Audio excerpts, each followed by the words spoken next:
I don't even know why we're listening to you. Aren't you still just a kid?" My older sister's words sliced through the room like a knife.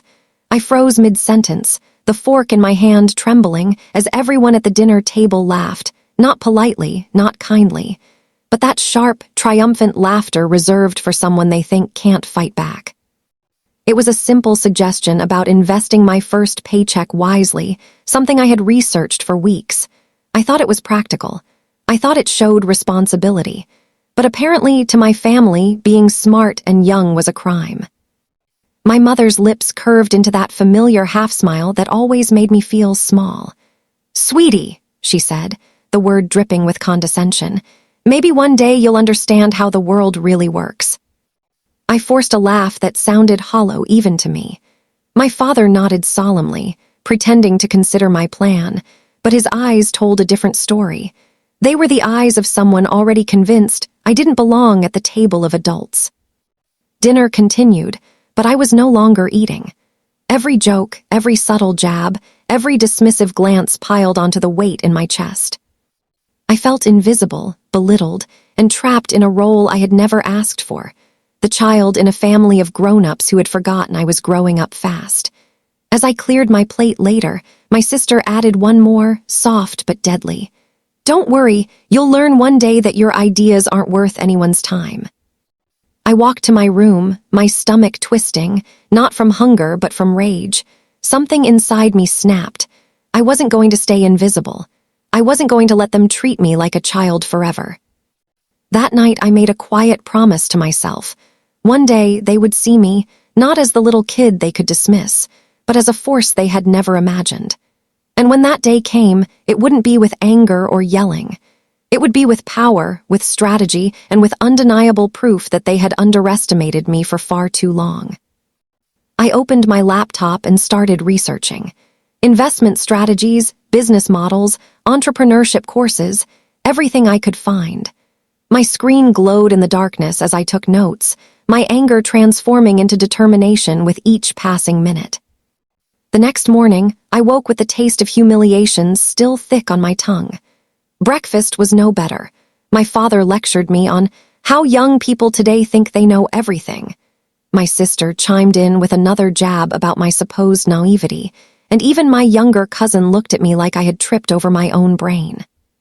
But this time, instead of shrinking, I observed. I watched every twitch of my mother's eyes when she spoke, every smirk my sister tried to hide, every pause my father took before dismissing me. I started taking mental notes. Who held the real influence in this house, who judged me harshest, and who secretly feared being outshined. By the afternoon, I had crafted a plan, not a bold, reckless one, but a slow, deliberate approach. I would learn what mattered to them, what drove their pride, and then I would build a life that could not be ignored. I signed up for online courses on investing, financial management, and entrepreneurship. I reached out to mentors, people outside the narrow bubble of my family, who actually saw potential in me. Every evening, while my family gossiped or teased me at the dinner table, I built my own world in the corner of my bedroom, far from their condescending eyes. And yet, I stayed calm around them. I laughed at their jokes, nodded at their lectures, and played the part they expected, a polite, inexperienced child who needed guidance. They didn't see the storm brewing quietly behind my polite smiles, the determination gathering in every late-night study session. By the time I went to bed that night, I realized something powerful. Being underestimated wasn't a weakness, it was a weapon. If they thought I was still a kid, I could use that to my advantage. I could grow while they remained blind, preparing for the moment when they would finally have to look me in the eyes and see the woman I had become. My phone buzzed with an email confirmation. My first online course had started. I smiled in the darkness. Weeks passed, and the family continued their routine of dismissals and subtle jabs. But one evening, during a discussion about a local charity fundraiser, I quietly proposed a plan to raise funds online instead of their usual bake sale and yard raffle. My mother scoffed. "That's ambitious, sweetie. Maybe one day you'll understand what really works." I forced a polite smile and stepped back, letting her win the moment. But I didn't forget the idea. That night, I drafted a detailed proposal, reaching out to contacts I had been cultivating outside the family's world. The next morning, I casually mentioned that several local businesses had already expressed interest in sponsoring the fundraiser. My mother's eyes flickered, not the usual dismissive spark, but a hint of unease. My sister raised an eyebrow. "Well, that's unexpected," she muttered under her breath. It was small, but it was enough. The first crack had appeared in the armor of their arrogance, and for the first time, I realized that careful patience could yield subtle victories. I began looking beyond the family, quietly building relationships with people who valued my ideas. A retired teacher from my town, an old friend's father with a small business, even a local investor, all of them saw something my family refused to acknowledge: capability and intelligence.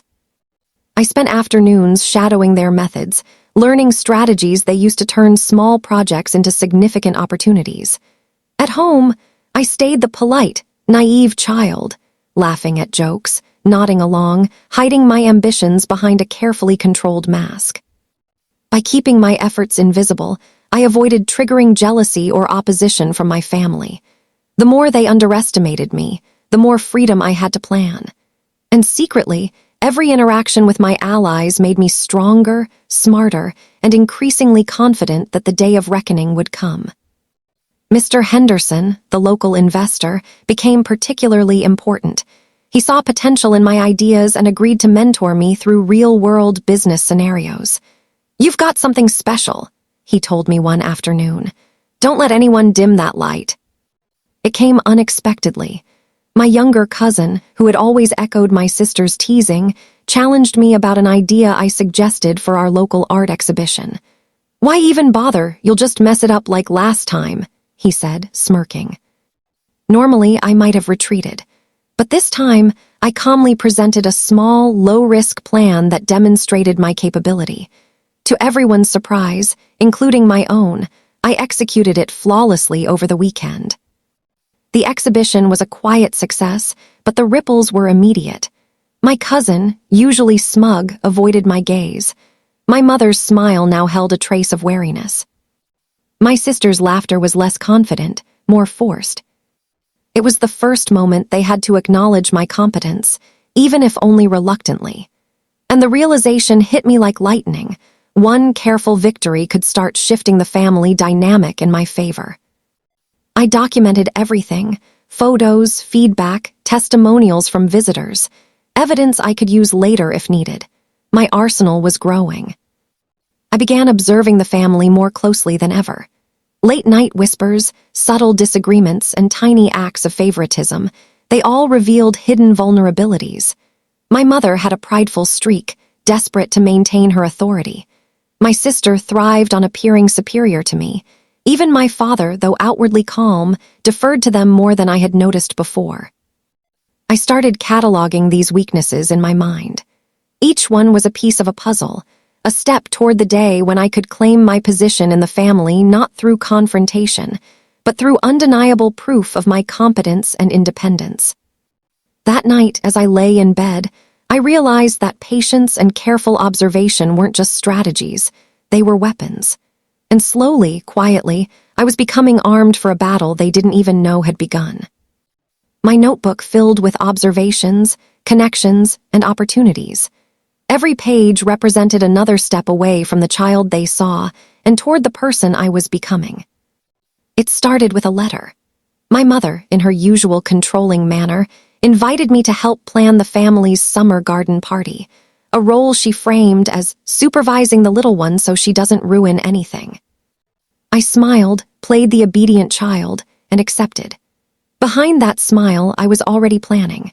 I reached out quietly to some of the contacts I had nurtured over the past months, lining up volunteers, local artisans, and sponsors who could elevate the event far beyond what my family expected.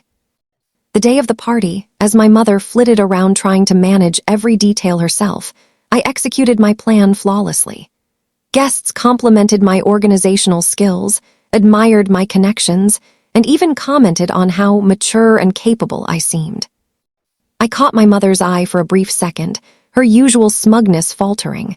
That moment of silent recognition, delicious. The mayor's wife pulled me aside, praising my coordination.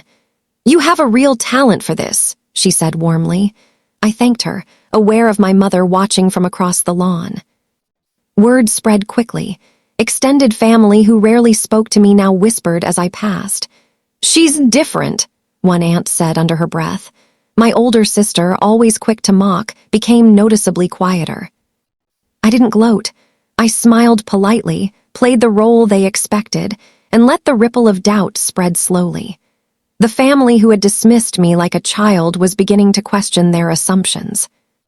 I realized the power of quiet confidence. Let them think I was still the same naive girl, they'd underestimate me, and I could keep gaining ground while they were distracted. I started a small personal project, something my family would have laughed at if they knew, an initiative to turn a neglected community center into a creative hub for local teens. I secured funding, volunteers, and local press coverage, all without alerting the family. By the time they heard about it, it was already a success. I casually mentioned it during a dinner conversation.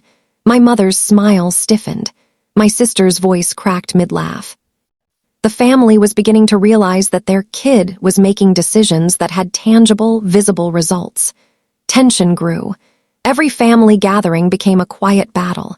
My suggestions were no longer dismissed outright. They were tested, scrutinized, and sometimes begrudgingly accepted. My mother began competing with me silently, trying to assert authority while I strategically let her fail in small, controlled ways. My sister tried to undermine me, but her attempts were clumsy and transparent. I stayed calm, polite, and methodical, letting their overconfidence work against them. One evening, my younger brother, who had been a quiet observer all along, approached me. "I think Mom's trying too hard to control everything," he said carefully. "Maybe you can show her you're capable." It was a small gesture, but it mattered. I realized that not everyone in the family was against me.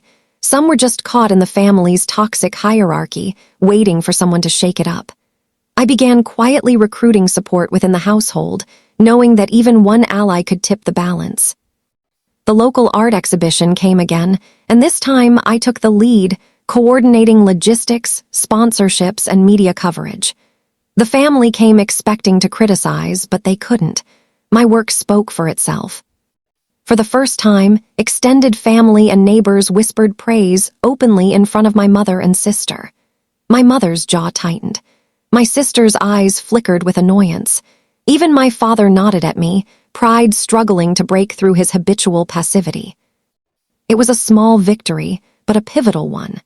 I realized that visible success, paired with strategic patience, could dismantle their assumptions faster than any argument ever could.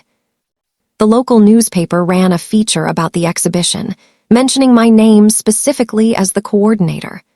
I kept the clipping in my desk drawer, another piece of evidence of my growing capabilities. My phone began ringing with opportunities. Other organizations wanted my help with their events. My reputation was building outside the family bubble. Just when I thought the momentum was fully in my favor, my mother orchestrated a subtle sabotage. During a community fundraiser I had organized, she redirected attention to her own plans, belittling my contributions in front of neighbors. My sister whispered sarcastic comments, and my father seemed uncertain whom to support. I felt the sting of humiliation again, sharper than before. But instead of reacting, I stayed calm, analyzing their moves. This setback was temporary. Every family attack revealed their weaknesses, and I had already learned to use them to my advantage. I spent the next weeks quietly studying their behavior. Every comment, every passive-aggressive remark, every hint of jealousy became a clue. I documented their insecurities, their habits, and the family's predictable patterns. At the same time, I expanded my network of supporters outside the family. Mentors, investors, and local leaders who respected my abilities became allies. I realized that my power didn't depend on family approval. It depended on skill, planning, and persistence. My mother decided to host the annual neighborhood block party. In front of everyone, she criticized my previous projects, questioning my judgment. The laughter stung, but I didn't falter. I calmly presented a new idea for the event, backed by careful research and support from my allies. To their shock, it worked flawlessly. Guests praised the organization, the flow, and the creative touches I had implemented. By the end of the night, whispers spread. The child had outdone the adults. My mother's expression twisted between anger and disbelief. My sister's jaw tightened. I smiled politely, knowing I had delivered another small, calculated victory. I realized that the most powerful victories were the ones they never saw coming. I began influencing decisions subtly, suggesting ideas, guiding conversations, and letting others take credit, while the results silently built my reputation. Even my father started to see me in a new light, occasionally nodding at my insights or asking for my opinion. Small signs, but significant cracks in the family hierarchy. My younger brother, who had been a quiet observer, finally admitted his admiration. "I didn't think you could pull this off," he whispered.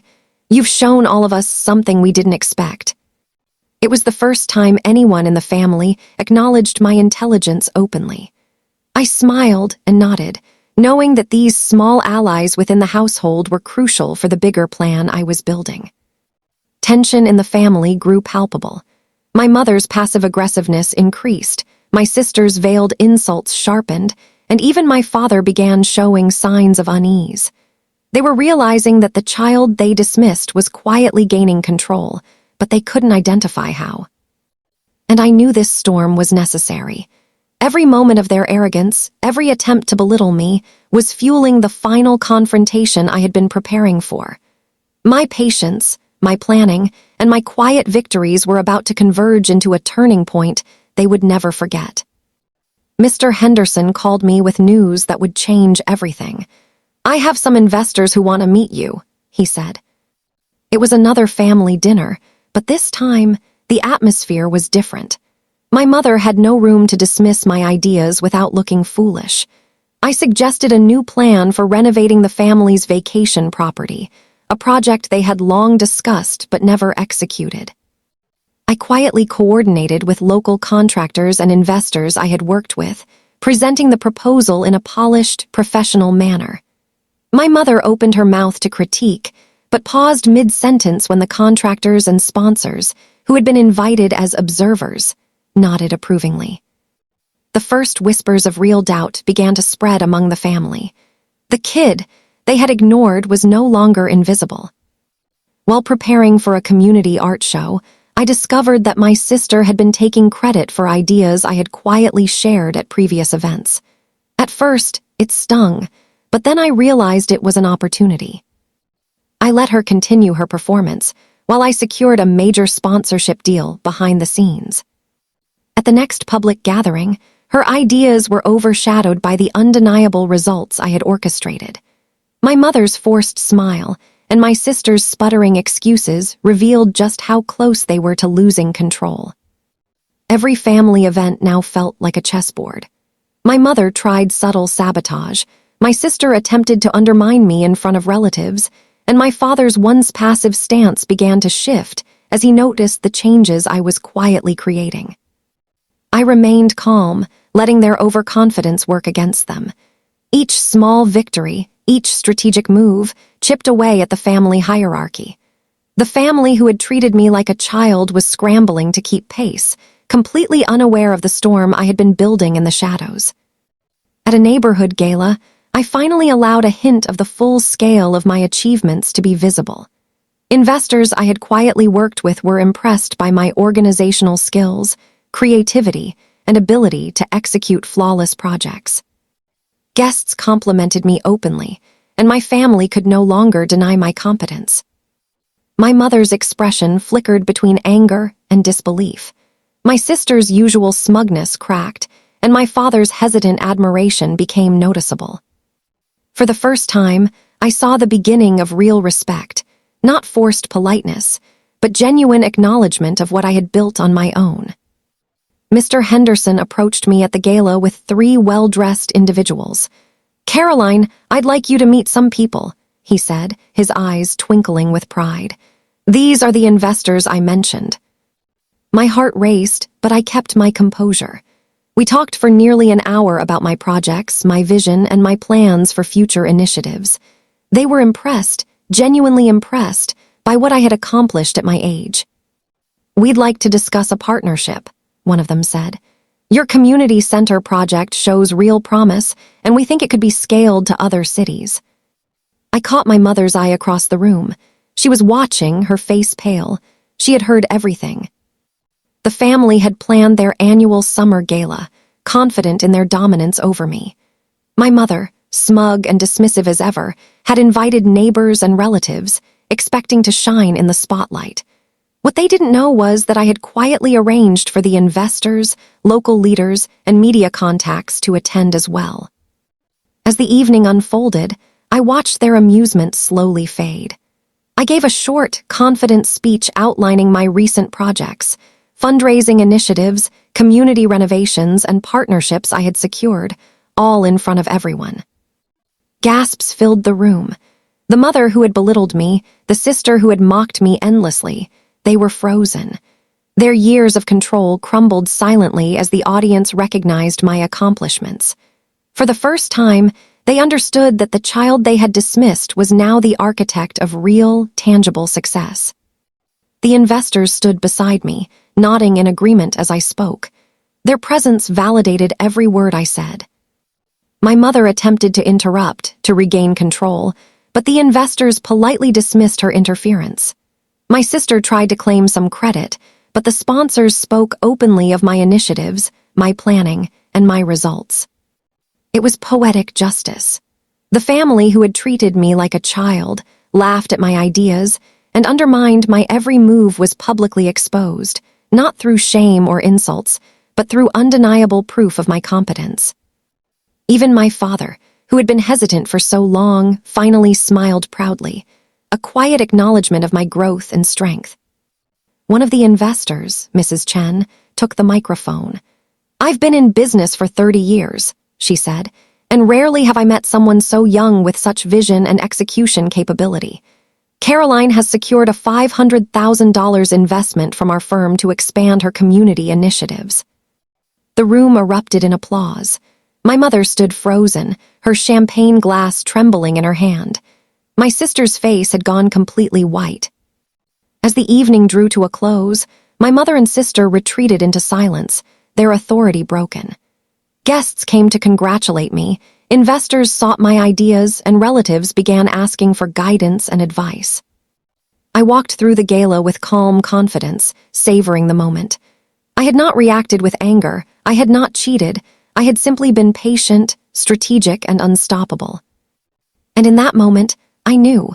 The respect I had longed for had been earned, not demanded. I had transformed from the overlooked child of my family into a woman whose intelligence, strength, and determination could not be ignored. As I looked around at the stunned faces of my family, I smiled quietly to myself, knowing the game had changed forever. My younger brother approached me with tears in his eyes. "I'm so proud of you," he whispered. "You showed them all." I hugged him tightly, grateful for his quiet support throughout everything. The days following the gala brought unexpected changes. My mother barely spoke to me, her pride wounded beyond repair. My sister avoided family gatherings altogether, unable to face the reality of my success. But my father surprised me.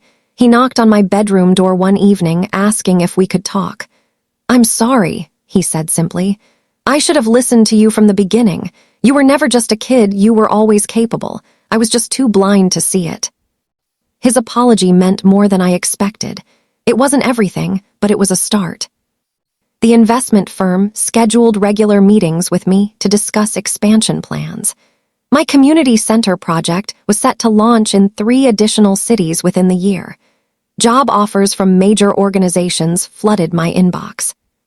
My network of mentors and allies celebrated with me, proud of what we had built together.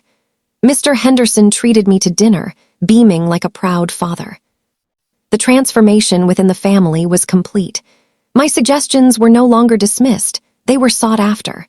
My mother, though still struggling with her pride, began asking for my opinion on projects. My sister eventually returned to family dinners, quieter and more humble than before. I didn't gloat or rub my success in their faces. That wasn't who I was. I continued being kind, continued being patient, but I never forgot the lessons I had learned. The investors became long-term partners, supporting my vision for community development and youth empowerment. My projects touched lives in ways I had only dreamed about months earlier. Local news featured my story. Young entrepreneur brings change to community. And suddenly, I wasn't just known in my family or neighborhood. My name carried weight in business circles. I maintained my humility, remembering the nights I spent alone in my room, building my dreams while my family laughed downstairs. Those memories kept me grounded. A year passed and the annual family dinner arrived again. This time, the atmosphere was completely different. My mother raised her glass in a toast. "To Caroline," she said, her voice thick with emotion. "We underestimated you. We were wrong, and we're sorry." My sister nodded, tears streaming down her face. "I was jealous," she admitted. "I saw your potential and felt threatened. I'm sorry for every cruel word." I accepted their apologies with grace, understanding that growth and change take time for everyone. The investors had become more than business partners. They were mentors who continued to push me toward greater achievements. Mrs. Chen invited me to speak at business conferences, sharing my story with other young entrepreneurs. My community centers thrived, providing safe spaces and opportunities for thousands of teens. The impact reports brought tears to my eyes. Lives changed, futures brightened, potential unlocked. Standing at the dinner table, surrounded by my family, I realized that forgiveness and success could coexist. Today, I run a foundation worth millions, supported by investors who saw my potential when my family couldn't. My mother works with me sometimes, having found humility through witnessing my journey.